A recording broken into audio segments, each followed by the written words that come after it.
After 3 years of relentless coverage, discussions and thought leadership, Vedanta has selected the state of Gujarat for its semiconductor plant, the first major step in its $20 billion joint venture with Taiwan's Foxcon. The project will include display and semiconductor facilities near Ahmedabad. A formal announcement and MOU signing is expected this week. While most of the world's chip output is limited to a few countries like Taiwan, India's semiconductor market is expected to grow to $26 billion by 2026. India is the world's second biggest cell phone manufacturer and remains a top destination for chip designing. While India still needs to rely on imports, the government is offering incentives to boost production in India. As India, in fact, gears up for its first plant, it is now time to make India the world's semiconductor hub. Joining us at this point is Arun Mampazi, semiconductor expert. We also have Sharat Kohli, senior economist, joining us live. Madhav Nalapath, editorial director of the Sunday Guardian, is joining us on the broadcast. Vanya Arya, technology expert, is also with us on the program. Let me get you in here first, Arun Mampazi, on how big a development this is really for India, for Gujarat, and also for the semiconductor space. Yeah, hi Pratap. So first of all, I think it's a very positive development in the sense of a big business house in India like Vedanta showing interest in getting into the semiconductor space. And a state like Gujarat, after possibly sort of competitive, competitiveness with much other states, winning the deal, and it's not clear yet which exact location it is, but it's possibly Dholera special investment region, which already is supposed to have inbuilt facilities like water and water recycle and other sewage plant and so on and so forth. So in all that sense, it is a very positive development. And it is hopefully one of the many more investments that we can see in the semiconductor space, especially in semiconductor fabs in India. However, on the other side, what is still a bit disappointing or something that we need to look forward is this will happen only after the approval from the Ministry of Electronics and Information Technology, or in other words, from the body called India Semiconductor Mission, which was set up specifically to review proposals and approve them. And it's been 7 months since 3 proposals for silicon fabs and 2 proposals for display fabs have been sitting with MIT or ISM. And there is still no decision on yes-no decisions on those, or whether some of those will qualify, not qualify. So that is the other side of it. But we can talk about more later. At this point, I would definitely think that it's a big decision from both Vedanta side as well as the Gujarat government side. And we hope this will be the beginning, or it will be the process of seeing many more of these. Indeed. Let me also, in fact, quickly draw in at this point Professor Madhav Nalapath. Professor Madhav Nalapath, there certainly is a significant development. How are you viewing this? And also, what do you believe is the reason that Gujarat has been picked for it? Well, Gujarat is on the west coast, and the west coast would be an ideal location. From the west coast, not only the huge Indian market, but also Africa, a very growing market, the Middle East, a very, very fast growing market. In fact, I'm a bit disappointed by what Arun had revealed, that you are seeing typical kind of Babu attitude in terms of sanctions for these 7 projects. Surely 7 months or 8 months is quite enough for even a middle school graduate to understand the logic behind an investment or not, and to give sanction or refuse sanction. If 7 months have gone by, it's absolutely, frankly, very unfortunate, and it represents a Babu mentality that we have to get rid of, at least in some ministries like IT. Having said that, I want to point out, I'm very glad that Vedanta and Foxconn have gone into this. In my opinion, TSMC and UMC will have to follow, for the simple reason that whether it's a question of cost, whether it's a question of brain power, whether it's a question of the future market, India is way ahead of any other country. And I include the United States. I even include a country where, frankly, it's going to be difficult to produce and sell outside that particular zone, which is China. India has got tremendous advantages. And the only point is to get rid of this Babu mentality and to ensure that decisions get taken at a much faster pace than what Arun has told us seems to be the case.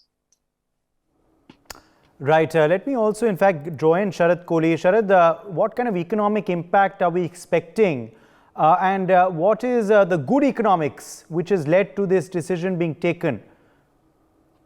Well, Uday, good economics is very simple. There is a massive shortage of semiconductor chips. We saw what happened over the last couple of years. We saw big automobile plants being shut down temporarily and some of them suffering losses. We saw the computer manufacturing suffer. We saw everything that uses semiconductor chips suffer because of the shortage. And the shortage happened because of the COVID, the shutdown of the units, and they could never start back to their capacity. So therefore, the economics is very good. But we need to keep a few things in mind. One of that things is that this is a high volume business. And Professor Nalapat, I completely support you in what you said, that the 7 months Babu type attitude in granting sanctions. But I can tell you, now I'll give you information beyond what Arun said, that why are they stuck for 7 months? I can tell you with conviction, and I'm sure you can go and verify. The problem with semiconductor is that it is a highly hazardous kind of industry. Some of the wastes which come out, I'm sure I've got tech experts but from whatever I know over the last few years in semiconductor manufacturing, the wafers and other things, is that you could have fuming, nitric acid coming in, you could have sulfuric acid coming out, you could have some very, very toxic gases, liquids and waste being. So these projects, Professor Nalapat, I would like to draw your attention here. They have not been able to give a clear-cut vision on how they are going to handle these environment issues. Because let's not forget that semiconductor manufacturing also requires a very, very high amount of water. Gallons and gallons of water is needed to manufacture these chips. And uninterrupted electricity supply. You cannot have an electricity, erratic supply. So these projects have not been able to satisfactorily give alternate waste management solutions, number one. Number two, the states from where these came, the land and the area, because this is an environmental hazard, it can create problems in the area around. And we should not forget that, semiconductor manufacturing the whole investment can start from $3 billion, which is around 24,000 crore rupees, whereas Vedanta's commitment with Foxcon is about $20 billion, which is about 160,000 crore rupees, which is really big. So I think unless and until the state completely supports you, that we are going to give the land, we will ensure that there is uninterrupted electricity. We would ensure that the waste management, which is very, very important, will be taken care of. We will ensure that the operations do not get disturbed. And we should also not forget, because the other projects which are stuck, they were also not able to give the alternate in case, because the technology replacement in this chip manufacturing is very, very quick. So you can't just invest 24,000 crore rupees to start with and then sit on that, because in about a couple of years, you may have to replace technology. So the project reports had certain questions, had certain gaps in it, which is why they could not sail through. In this case, in Vedanta's case, this is an MOU between the Gujarat government and Vedanta. Vedanta, we know the size. Gujarat government, we know, is very, very business friendly. And there is a complete 360-degree assessment of all the aspects that I just mentioned, which has been done. But as far as economics goes, we are looking at a $600 billion Uday, world market at this point of time. This market in the next 5 to 6 years is going to cross $1.2 trillion. There is tremendous potential. And I'm sure this is the opportunity for India to grab. But having said that, I think the state governments must come forward, because a lot of issues involved in manufacturing of these chips are related to state government. They are state government subjects. So until and unless the state governments really come forward and give a comprehensive solution, you will not see the light of the day as far as these pending projects are concerned, Uday. Okay, let me also, in fact, rope in at this point Vanya Arya. Vanya Arya, will this help, plug the gap, of course, that we've seen as far as shortage of semiconductors is concerned? And also, how will this impact India's move to actually become the semiconductor hub of the world? Thanks, Uday. That was a good question, and definitely it's a very good opportunity for India. As Dr. Sharad Kohli also mentioned, that in COVID times we saw a lot of crunch, lot of shortage for semiconductor chips, and for the small things for which we are dependent on different countries like China or Taiwan. So, what if India have their own manufacturing hubs, like semiconductor hubs within the country itself? It will provide a lot of employment to the people, and a lot of talent of the youth definitely will come out. And this shortage and scarcity, planning for the future, like this same situation can also recur in future. So everything has a planning, and like we also mentioned about the pros and cons of getting the industry developed into the country. So I would like to say that a proper planning should be there, and we should also do the risk assessment. Once again, I will repeat, risk assessment is very important here in this case, and proper go lives and proper updates should be there, like what are the testing, what, like how much dangerous and hazardous it is for the environment, and hope it will not affect the nearby areas and the nearby life. And as we know that there is like a massive shortage of these things, and like it is lot of in our day to, it has become a part and parcel of our life, these mobiles, laptops, where in small of the smallest electronic devices we are actually needing these chips. So why don't we should develop our own industry, and India being as forecasted being the, and it's a $20 billion deal, and India being a great name, or a very bigger name in semiconductor industry. So definitely we have to start it's from somewhere. And as Malabat sir also said that there is a delay in approvals. So definitely these approvals should be expedited, keeping in mind everything, and also pre-meetings and should be happen with all the technology experts where they can talk about. And the most important is SRS, proper requirements should be taken well in advance, that what all will be needed, and proper it should go live in phases, and proper do's, don'ts, risk assessment, stakeholder management, employees, it should go with each and every proper planning via a proper a project it should go. And definitely it's very good for the country, it's very good for the youth, and for the youth who are going outside for the jobs, just because they have maybe lesser jobs in semiconductor area, because we are not the manufacturing hubs. It's good for youth also, and it's good for the country also, that besides being taking things from China and Taiwan, why don't India supplying outside the world and to the entire world, and besides our resources going outside, so that we can retain all our talented resources who are actually dealing with semiconductor industry. And it's really a very good deal, I would say, and we are really happy for it.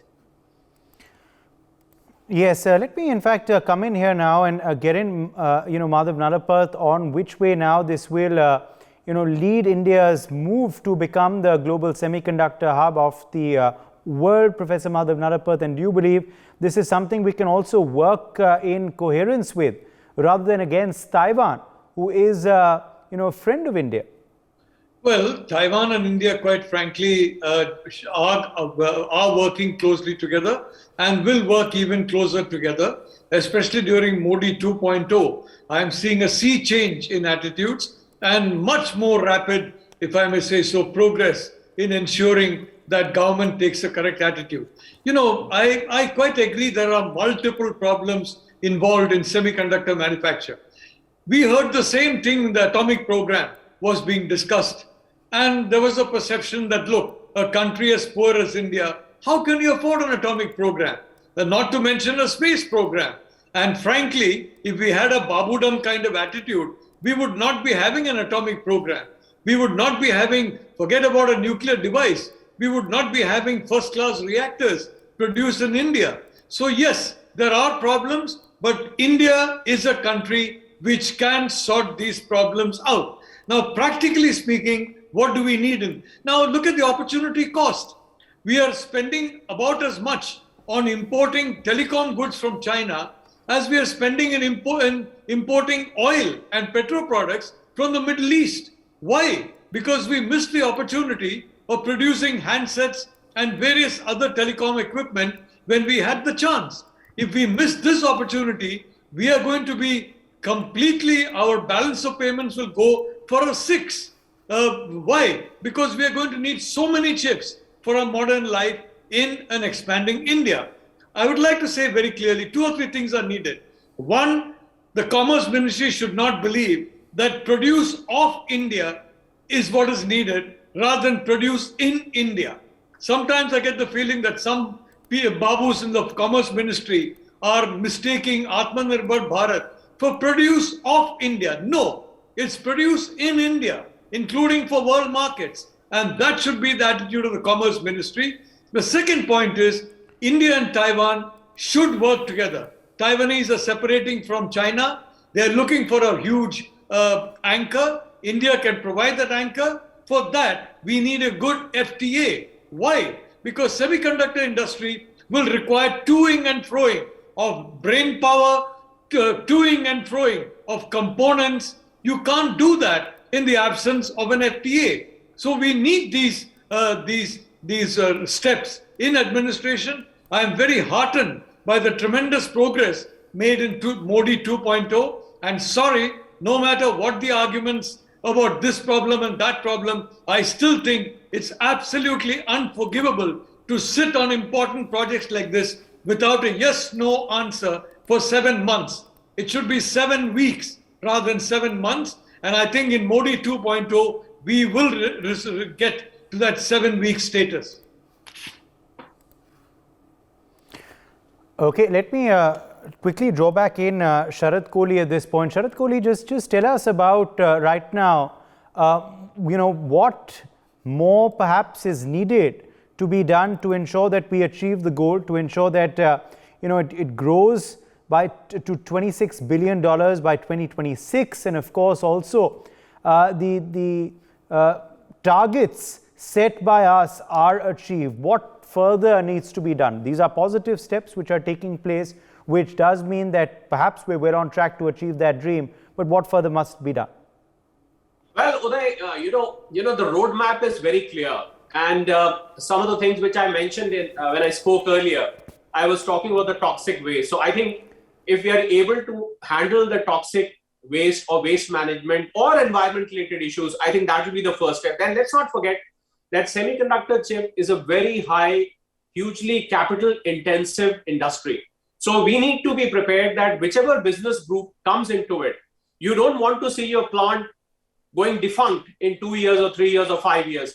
You want it as a going concern. So there should be a very clear plan of capital investment, because I have seen business groups making huge commitments initially, but then later on, because this is a game of volumes, we should not forget, this is another challenge today, that semiconductor chip is a game of volumes. Your break-even point, as we talk in the business language, is quite high. I mean, you start making profit only after reaching a certain volume. You cannot start making profit from day one.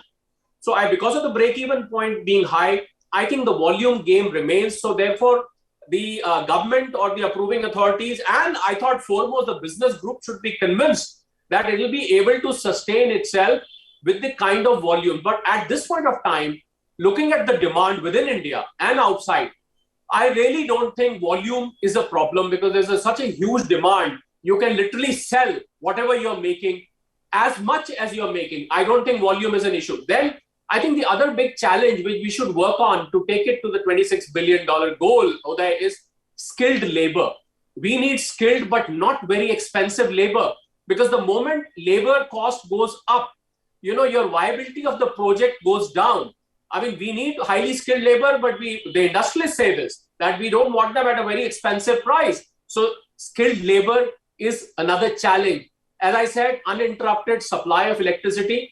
And we are still not electricity, I would say, self-sufficient. There are dozens of states around the country where you don't get 24-hour power. I mean, I'm not talking of Delhi, Mumbai, or Bengaluru for that matter. I'm talking of states like Uttar Pradesh. I'm thinking of states like Bihar, Jharkhand.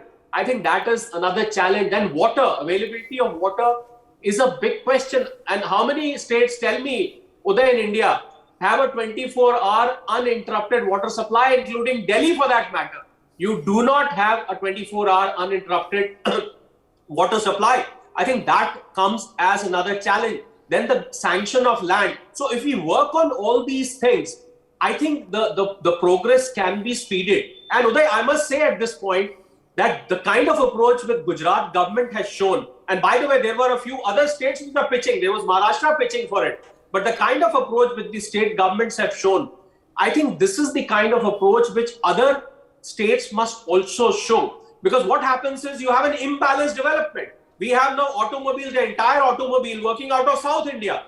Why don't we have automobile working out of, let's say, East India? Why don't we have automobile in Jammu and Kashmir or Himachal Pradesh for that matter?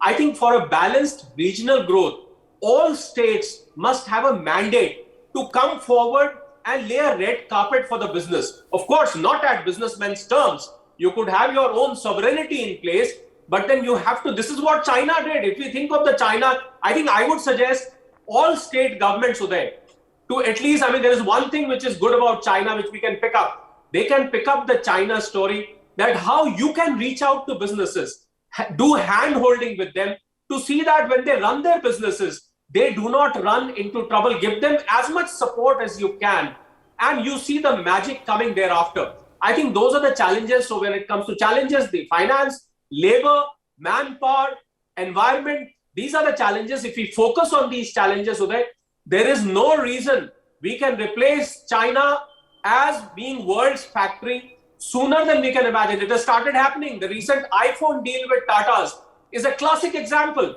And I can tell you with conviction, all NewsX viewers today, I'll make a big statement. I know per se, I cannot name these companies. I know at least 12 big companies today who are looking to uproot themselves from China. They are looking at India, but there are small problems here and there, which I think, to my mind, Government of India should set up a single window, just a one-person contact. I have a problem, I'll solve it. You have a problem, come here, I'll solve your problem. Do not go to any ministry, do not go to any babu, do not walk into any bureaucrat's office, do not queue up at any window, do not float any file. I am your one-point solution. I think if something of this kind can be worked out, you will see magic happening much sooner than we've imagined. This Atmanirbhar Abhiyan will become a reality faster than we can imagine, Uday. All right. Let me also, in fact, quickly take that to Vanya Arya as well. Vanya, do you also believe that perhaps we're well on course to achieve this dream, or do you believe something more perhaps will need to be done by the government of the day for ease of semiconductor business in particular? Thanks, Uday. So as I also already mentioned, I believe that, we should also do proper surveys, proper planning and proper risk assessment, and then everything, should go live. Before that, proper requirement specification must be done. Very great opportunity since we are always scarcity of all these resources. And, besides being, it's coming in Gujarat, it will be an example for other states also, so that, once we get a successful model in Gujarat, same models can be impersonated in other states too. So very good opportunity, but yes, government has to see to expedite its approvals, and Gujarat also has set an example for other states also. And when we see and when we forecast the data, we believe it will be a very successful model, and provide it is running under proper technology, proper resources, proper planning, proper management. Maybe like, for any of the pilot projects, so they and everyone, like, there are challenges initially at initial transition. There are always the challenges, but for the second model, it will be, the prototype will be very easy, because once the go live has happened, we will be able to document what all challenges the first this type of projects has actually faced. So being the first, it will be lot of learning for resources, for technology, for new enhancements, and it will be an example. And India can lead as an example for other countries too, and can work in collaboration with other countries also, so that our resources can also, cross-skilling link should be there where we can learn more new technologies and the other resources can also learn from our country. And it will be a great collaboration model and a win-win situation for a country like India. All right. Let me get in a closing comment also from our other guests. Arun, if you'd like to come in with your final comment on this big story before we take a break. Hi, Uday. I'll just quickly say 2 points. The promise of a scheme to incentivize fabs in India was promised by our finance minister in July 2019 on the floor of the parliament. So it's already 3 years. I hope at least in the 4th year, we see some real solid decisions. And the second point is that unlike probably what some of the other panelists mentioned, this is not the first MOU that one of the applicants has signed with a state. The first MOU that was signed was by a group called ISMC, where Tower Semiconductors is a partner, and that happened with Karnataka state on the 1st of May. 4.5 months, and the state cannot act unless the central government promises that the project will be approved, right? So there is a chicken and egg problem here, but decisions have to be made, and I hope they will be made soon. Let's leave it at that. My thanks to all of our guests for joining us on this debate. For more such videos, subscribe to the NewsX YouTube channel, hit the bell icon.